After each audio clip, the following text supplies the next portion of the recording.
Hi viewers, welcome to our channel. ప్రస్తుతం మనతో పాటు భరద్వాజ్ గారు సీనియర్ జర్నలిస్ట్ ఉన్నారు. వారితో ఒకసారి మాట్లాడదాం. సార్ నమస్కారం. సార్ నమస్తే అండి. సార్ జగన్ గారు 40 రోజుల్లో 4 సార్లు బెంగళూరు పర్యటనకు వెళ్ళారు సార్. మరి అసలు ఆయన బెంగళూరు పర్యటన వెనుక కారణాలు ఏంటి? ఇక్కడ ఉండి యాక్టివ్ పాలిటిక్స్ చేయొచ్చు కదా, తన పార్టీని కాపాడుకోవచ్చు కదా. ఈ నేపథ్యంలో అసలు ఏపీలో ఉండకుండా బెంగళూరులో వెళ్ళి తలదాచుకోవడం ఏంటి అని చెప్పేసి వాళ్ళ క్యాడర్లో కూడా కాస్త అసంతృప్తి అయితే వ్యక్తం అవుతుంది సార్. మరి మీరేం చెప్తారు? ఆయన బెంగళూరు టూర్ వెనుకున్న కారణం ఏంటి? అంటే బెంగళూరు ఎందుకు వెళ్తున్నాడు అనే దాని మీద ఆల్రెడీ డిస్కషన్ మొదలైపోయింది. ఈరోజు ఆయన బెంగళూరు వెళ్ళారు మరొకసారి.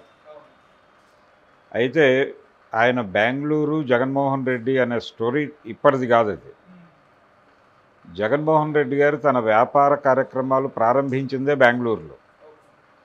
ఆయన పవర్ ప్రాజెక్ట్ ఒకటి చేశాడు ఆ రోజుల్లో.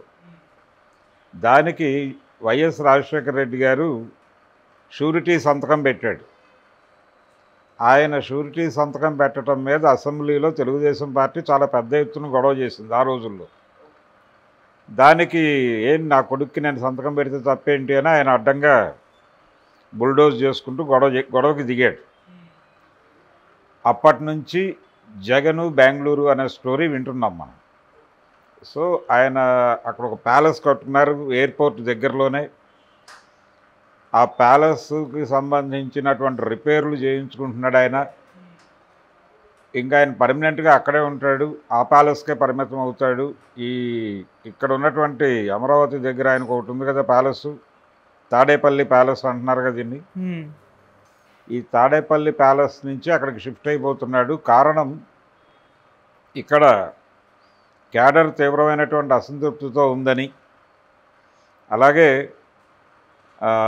ఆయన రోడ్డు మీదకి వస్తే ఎవరిని చూసినా ఆయనకు అనుమానంగా ఉందని, ఇలా రకరకాల వ్యాఖ్యానాలు తెలుగుదేశం పార్టీ నుంచి వినిపిస్తున్నాయి. అంటే వాళ్ళు ఓపెన్ డిబేట్స్లో మాట్లాడుతున్నారు. దీంతో పాటు ఆయన లెక్కలు చూసుకోవడానికి వెళ్తున్నాడు అనేది ఒక ఆరోపణ.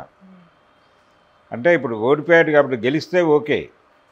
గతంలో 2014 ఎన్నికల్లో ఆయన ఓడిపోయినప్పుడు బెంగళూరులోనే ఈ ఆడిటింగ్ అంతా జరిగింది.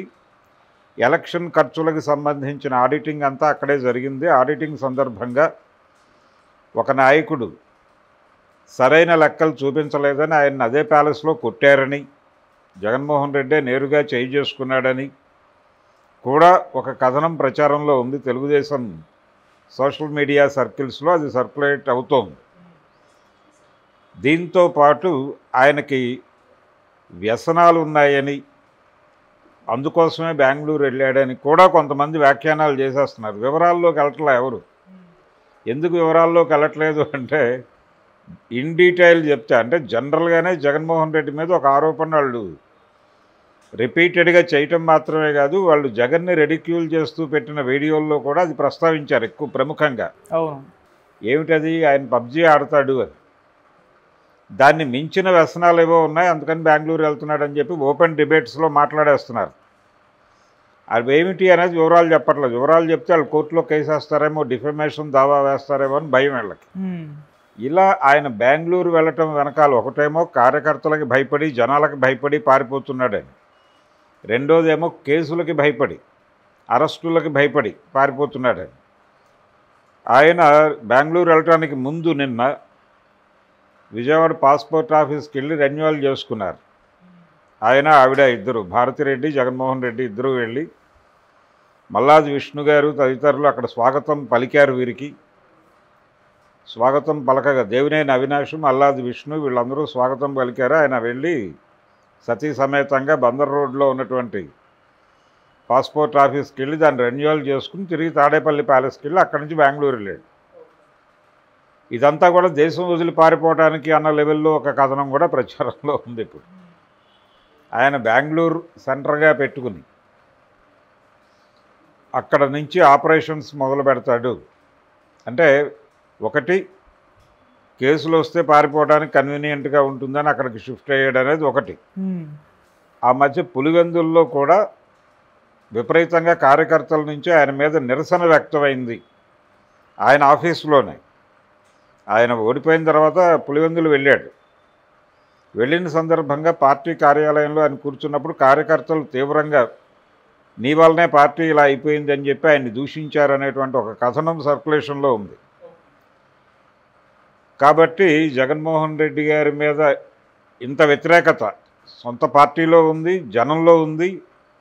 ఎవరిని కదిలించినా నీదే తప్పు అని రిపీటెడ్గా చెప్తున్నారు. కాబట్టి దాన్ని తట్టుకోలేక వెళ్ళిపోతున్నాడు అనేది ఒకటి. రెండోది, ఇక్కడ ప్రధాన ప్రతిపక్ష హోదా దక్కితే కొన్ని ప్రోటోకాల్స్ ఉండేవి, అది వచ్చే పరిస్థితి కనిపించడం లేదు. కాబట్టి ఆయన ఇంక అసెంబ్లీకి వస్తాడో రాడో. నిజానికి అసెంబ్లీకి రావడానికి మొదటి నుంచి మాట్లాడుతున్నారు వీళ్ళు. మధ్యలో ఆయన 2-3 సార్లు అసెంబ్లీలో కనిపించి మెరిశాడు. రఘురామకృష్ణరాజు గారు అడిగాడు అసెంబ్లీకి వస్తే బాగుంటుంది కదా అని. ఎందుకు రాను, వస్తానని చెప్పానని జగన్మోహన్ రెడ్డి గారు చెప్పారని ఆయనే చెప్పాడు. ఇదొక స్టోరీ. ఇలా రకరకాల వ్యాఖ్యానాలు ఆయన బెంగళూరు వెళ్ళటం వెనకాల కేసులకి భయపడి పారిపోతున్నాడని, ఆయన ప్రోటోకాల్స్ ఏమీ లేవు, నెమ్మదిగా ఆయన్ని, అంటే హోమ్ మినిస్టర్ గారు చాలా కేటగారికల్గా ఓ మాట పిలుస్తోంది ఆయన. పులివెందుల ఎమ్మెల్యే గారు అని సంబోధిస్తోంది ఆవిడ. మాజీ ముఖ్యమంత్రి అంటల్లా, ప్రధాన ప్రతిపక్ష నేత అని కూడా అంటల్లా. ఓకే. సో ఈ రకమైనటువంటి అవమానాలన్నీ ఎదుర్కోవాలి. ఎందుకు వచ్చిన గొడవ, వెళ్ళిపోయి భవిష్యత్తు ఏమిటి అనేది అక్కడి నుంచి వ్యూహరచన చేయాలనేది ఒక కార్యక్రమం, లెక్కలు చూసుకోవాలనేది ఒక కార్యక్రమం, వ్యసనాలు ఉన్నాయని ఒక కార్యక్రమం. ఇలా 100 వ్యాఖ్యానాలు. అంటే జగన్మోహన్ రెడ్డి బెంగళూరు అనే టాపిక్ మీద మీరు కనుక గూగుల్లోకి వెడితే ఇలాంటివి 100 కనిపిస్తాయి రీజన్స్. నిజానికి ఆయన వ్యాపారం ప్రారంభించింది అక్కడి నుంచి. ఆయనకి అక్కడ లింక్స్ ఉన్నాయి, వ్యాపారాలు ఉన్నాయి, అవి సెటరైట్ చేసుకోవడానికి కావచ్చు. ఇతర వ్యవహారాలు అంటే ఆయన పార్టీ వ్యవహారాలు, పర్సనల్ వ్యవహారాలు. ఇప్పుడు పార్టీకి సంబంధించిన నిర్మాణం లేదు ఇక్కడ అనేటువంటి ఒక విమర్శ ఉంది. నిర్మాణం లేదు అంటున్నారు కానీ నిజానికి జిల్లా పార్టీలు ఉన్నాయి, జిల్లా పార్టీ కార్యాలయాలు ఉన్నాయి. ఆల్రెడీ అందరూ ఆ యాక్టివిటీలో ఉన్నారు. ప్రతి ఒక్కరూ, ఇప్పుడు విడుదల రజనీ గారు కూడా యాక్టివిటీలోకి వచ్చింది. ఆవిడ మొన్న బయటకు వచ్చి నెమ్మదిగా ప్రజలతో కలుస్తున్నారు. దీంతో పాటు చాలా స్పష్టంగా ఒక విషయం చెప్పాలి ఇక్కడ. అంటే జగన్మోహన్ రెడ్డిని ప్రజలు నిజంగానే తిరస్కరించారా, వీళ్ళు చెప్తున్నట్టుగా తిరస్కరించారా అంటే తిరస్కరించినట్టుగా కనిపించటం లేదు పరిస్థితి. తిరస్కరించినట్టుగా ఎందుకు కనిపించటం లేదు అంటే ఆయనకి 40% ఓటు బ్యాంక్ సెక్యూర్ అయి ఉండటం ఒకటే కాదు, దాంతోపాటు ఈ ఈవీఎం ట్యాంపరింగు తదితర వ్యవహారాల్లో కూడా కొంత అథెంటిక్ సమాచారాలే వస్తున్నాయి. అంటే మేనేజ్మెంట్ జరిగింది, మిషన్ మేనేజ్మెంట్ జరిగింది, కొంత యాంత్రిక విజయం కూడా తోడ్పడింది దీనిలో. భారతీయ జనతా పార్టీ వ్యూహరచనలో భాగంగా ఒరిస్సాలోనూ అలాగే ఆంధ్రప్రదేశ్లోనూ ఒక ప్రయోగం చేశారు వాళ్ళు, అది వర్కౌట్ అయింది అనే దానికి సంబంధించి అధికారికంగానే చాలా సమాచారం బయటకు వచ్చింది. ఓకే. వీటన్నిటినీ బేరీజు వేసి చూస్తే, రెండోది వాళ్ళు ఓడిపోయింది కూడా చాలా చోట్ల 30,000 లాగా ఓడిపోయారు. కాబట్టి జగన్మోహన్ రెడ్డిని పూర్తిగా ప్రజలంటే భయపడి పారిపోయేంత వ్యతిరేకత ప్రజల్లో ఉంది అని అనుకోవడానికి ఆస్కారం లేదు. వీళ్ళంటే విపరీతమైన ప్రేమ ఉంది అనుకోవడానికి ఆస్కారం లేదు. ఓకే. ఒకటి, ఆయన జనాలనే కాదు వ్యవస్థల్ని బైపాస్ చేశాడు. ఆయన తాలూకా లోపాలు కొన్ని ఉన్నాయి, ఆ లోపాలను అంగీకరించడానికి ఆయన సిద్ధంగా లేడు, అదొక వేరే గొడవ. రెండోది, రిపీటెడ్గా ఆయన చెల్లెలు ఇప్పుడు గతంలో ఇప్పుడు చెల్లెలు మాత్రమే దాడి చేస్తోంది. ఒక చెల్లెలు షర్మిల. సునీత రెడ్డి గారు ఏమైపోయారో తెలియదు. ఎన్నికల తర్వాత ఆవిడ కనిపించడం మానేశారు ప్రపంచానికి. గత 3 నెలల నుంచి ఆవిడ ఎక్కడా లేరు, ఏం చేస్తున్నారో కూడా తెలియదు. ఇప్పుడు వీరు ఏమయ్యారు అని చెప్పి ఒక స్టోరీ చేసుకోవచ్చు దాని మీద. కాబట్టి ఒక చెల్లెలైతే సీరియస్గా ఇప్పటికీ దాడి చేస్తోంది, వేరే యాక్టివిటీ లేదు ఆవిడకి. అవును. రాష్ట్రంలో అధికార పార్టీ చేస్తున్నటువంటి కార్యక్రమాలు, అధికార పార్టీని సజెస్ట్ చేయాల్సిన విషయాలు ఏమీ కనబట్టలేదు ఆవిడకి. జగన్మోహన్ రెడ్డిని టార్గెట్ చేయటం మీద మాత్రమే ఫోకస్. ఇది ఒకటి నడుస్తోంది అక్కడ.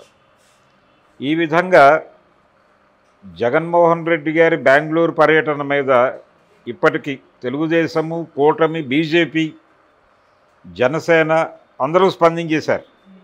ఎవరి పద్ధతిలో వాళ్ళు. ఎవరు మాట్లాడినా ఇదే గొడవ. ఏది ఒకటి లెక్కలు చూసుకోవడానికని, లెక్కలు అనేది ప్రధానం. లెక్కలు చూసుకోవడానికి వెళ్ళాడు, ఓడిపోయాడు కాబట్టి ఇచ్చిన డబ్బులన్నీ ప్రాపర్గా ఖర్చు పెట్టారా అనేది చూసుకోవడానికి వెళ్ళిపోయాడు, కొడతాడు ఇద్దరు ముగ్గురిని అనేది కొంతమంది మాట్లాడేస్తున్నారు. కొంతమంది ఏమో అంటే విషయం ఒకటి, అక్కడ వ్యాపార సామ్రాజ్యం ఉంది, ఆయన అక్కడ బిజినెస్ మ్యాన్గా మొదలయ్యాడు, ప్రాపర్టీస్ ఉన్నాయి, దానికి సంబంధించిన సెటిల్మెంట్లు, వ్యవహారాలు, వాళ్ళ మేజర్ యాక్టివిటీ బెంగళూరు ఉండింది.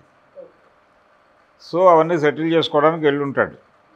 వెళ్తే అంటే ఏదైనా ఈవెంట్ ఉంటే వచ్చేస్తాడు కదా వెంటనే 2 నిమిషాల పని వాళ్ళకి. ఇక్కడ ఏదన్నా హ్యాపెనింగ్ ఉంటే, లేదు అసెంబ్లీలో తను మాట్లాడాల్సిన సందర్భం ఉంటే బెంగళూరు నుంచి అమరావతి రావడం పెద్ద ప్రాబ్లం ఏం కాదు కదా జగన్మోహన్ రెడ్డి స్థాయి మనిషికి. రెండోది, ఆయన్ని ఒకవేళ అరెస్ట్ చేయదలుచుకుంటే బెంగళూరు వెళ్ళి అరెస్ట్ చేయడం పెద్ద ఇష్యూ ఏం కాదు.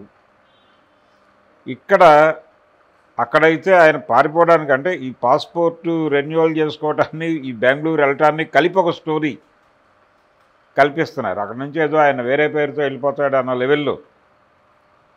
అంటే టోటల్గా ఒక క్రైమ్ని ఎస్టాబ్లిష్ చేయడానికి తాపత్రయపడుతున్నారు విచక్షణారహితంగా. ఆయన బెంగళూరు ఎవరైనా వెళ్తారు. ఇప్పుడు ఇంకొక దాడి ఉంది, ఇంకొక ఆరోపణ ఉంది. జగన్మోహన్ రెడ్డి అధికారంలో ఉండగా చంద్రబాబు మీద ఆయన ఒక ఆరోపణ చేసేవాడు తరచు. అదేమిటంటే, నేను ఇక్కడ ఇల్లు కట్టుకుని ఉంటున్నాను రాజధాని పరివాహక ప్రాంతంలో, చంద్రబాబు నాయుడు ఇక్కడ అద్దెంట్లో ఉన్నాడు. లింగమనేని వారి గెస్ట్ హౌస్లో కదా చంద్రబాబు నాయుడు ఉంది. మధ్యలో ఆయన హైదరాబాద్ వెళ్ళిపోతాడు. అంటే చంద్రబాబు నాయుడుకి సంబంధించినటువంటి ప్రధానమైన వ్యాపార లావాదేవీలన్నీ ఇక్కడే ఉన్నాయి, హైదరాబాద్లో ఉన్నాయి. హెరిటేజ్ అనేటువంటి సంస్థకు సంబంధించిన కేంద్ర కార్యాలయం కూడా జూబ్లీ చెక్ పోస్ట్ దగ్గర ఉంది. Okay, Hyderabad Jubilee check post దగ్గర ఉంది. అమరావతిలో కట్టుకోవాలి ఆయన. అమరావతిలో కార్యాలయాలు పెట్టాలి, అది పెట్టాలి, ఇది పెట్టాలంటూ నీ కార్యాలయం తీసుకొచ్చి జూబ్లీ హిల్స్ చెక్ పోస్ట్ దగ్గర పెట్టడం ఏంటి? అక్కడ కదా పెట్టుకోవాలి అమరావతిలో. కానీ ఇక్కడే కట్టుకున్నారు వాళ్ళు. ఇక్కడ ఇలా ఆయన వ్యాపారం ఇక్కడ ఉంది, ఆయన వ్యాపార కార్యాలయం ఇక్కడ ఉంది, కార్యక్రమం ఇక్కడ ఉంది. ఆయన తరచూ హైదరాబాద్ వచ్చి వెళ్ళేవాడు. దీని మీద జగన్మోహన్ రెడ్డి మాట్లాడేవాడు, అసెంబ్లీలో మాట్లాడేవాడు, బయట మాట్లాడేవాడు. అప్పుడు ఎలాగైతే ఆయన మాట్లాడేవాడో ఇప్పుడు జగన్ ఎందుకు బెంగళూరు వెళ్తున్నాడు, అప్పుడు చంద్రబాబు ఎందుకు హైదరాబాద్ వెళ్తున్నాడు అనేది ఇష్యూ. ఇప్పుడు చంద్రబాబు ఎందుకు హైదరాబాద్ వెళ్తున్నాడు అనేది అప్పుడు ఇష్యూ అయితే, ఇప్పుడు జగన్మోహన్ రెడ్డి ఎందుకు బెంగళూరు వెళ్తున్నాడు అనేది ఇష్యూ. దీన్ని కూడా నువ్వు అప్పుడు ఎందుకు చంద్రబాబుని పదే పదే విమర్శించావు, ఇప్పుడు నువ్వు చేస్తోంది ఏమిటి అని కొంతమంది తెలుగుదేశం నాయకులు మాట్లాడుతున్నారు. కాబట్టి ఆయన బెంగళూరు వెళ్ళటం అనేది పెద్ద వింతైన విచిత్రమైన విషయం కాదు, అది ఇక్కడే ఉంది. అంతా కలిపి ఆయన బెంగళూరులో బయలుదేరితే గంటలో అక్కడ అసెంబ్లీలో కానీ ఇంకెక్కడైనా కానీ ఉండగలడు. ఇది పారిపోవడానికి, రకరకాల వ్యాఖ్యానాలు చేసుకోవడానికి ఒక అవకాశం కల్పిస్తున్నాడు అంతే ఆయన. సో ఆ మేరకు ఎవరి ఆనందం, ఎవరి తృప్తి వారు పొందేయచ్చు. దానికి అవకాశం కల్పించినందుకు ఏదో టైంలో జగన్మోహన్ రెడ్డికి థ్యాంక్స్ చెప్పుకోవాలి. జగన్మోహన్ రెడ్డి నుంచి ఇతరత్రా జరిగిన లోపాలు, ఇతరత్రా జరిగిన తప్పులు ఏవైనా ఉంటే దాని మీద మాట్లాడుకోవచ్చు. బెంగళూరు ఎందుకు వెళ్ళాడు, లేకపోతే ఆయన వ్యసనాలు, ఇవన్నీ ఇష్యూసా? దీని మీద చాలా ఓపెన్గా శాటిలైట్ ఛానల్స్లోనే కూర్చుని మాట్లాడేస్తున్నారు వ్యసనాలు ఉన్నాయి ఆయనకి. ఎలా అర్థం చేసుకోవాలి వీళ్ళ పరిస్థితిని? అంత చిరాకు ఎందుకు వస్తుంది వీళ్ళకి అంటే, ఆయన ఉనికిని భరించలేని పరిస్థితి ఏదో ఉంది. ఓకే, ఆయన ఉనికిని భరించలేక, అంటే ఆ పార్టీ కాంగ్రెస్లో మెర్జ్ అయిపోయినా పర్వాలేదు, వీళ్ళకి మెర్జ్ అయిపోయి ఆయన విలీనం అయిపోయినా పర్వాలేదు, ఆనందమే. ఒక స్పెషల్ ఎంటిటీగా ఉండటం వలన వాళ్ళకి రకరకాల భయాలు ఉన్నాయి. ఒకటి, భారతీయ జనతా పార్టీ వాంటెడ్గానే వైసీపీని లైవ్లో ఉంచాలని ట్రై చేస్తోంది. ఒకటి లోకల్గా కాంగ్రెస్ పార్టీ లేవకుండా చేయడానికి, రెండోది చంద్రబాబు నాయుడు నోరెత్తకుండా చేయడానికి. ఈ 2 పనులు చేయడానికి జగన్మోహన్ రెడ్డిని లైవ్లో వాంటెడ్గా బీజేపీ ఉంచుతోంది అనే అభిప్రాయం తెలుగుదేశంలో ఉంది. అందుకని అదేదో ఇంట్లో ఉన్న తోడుకోడలతో గొడవకి ఆ తోడుకోడలతో స్నేహం ఉందని చెప్పి ఆ పక్కింటి ఆవిడ మీద గొడవకి వెళ్ళినట్టు ఉంది. Thank you so much sir. Thank you.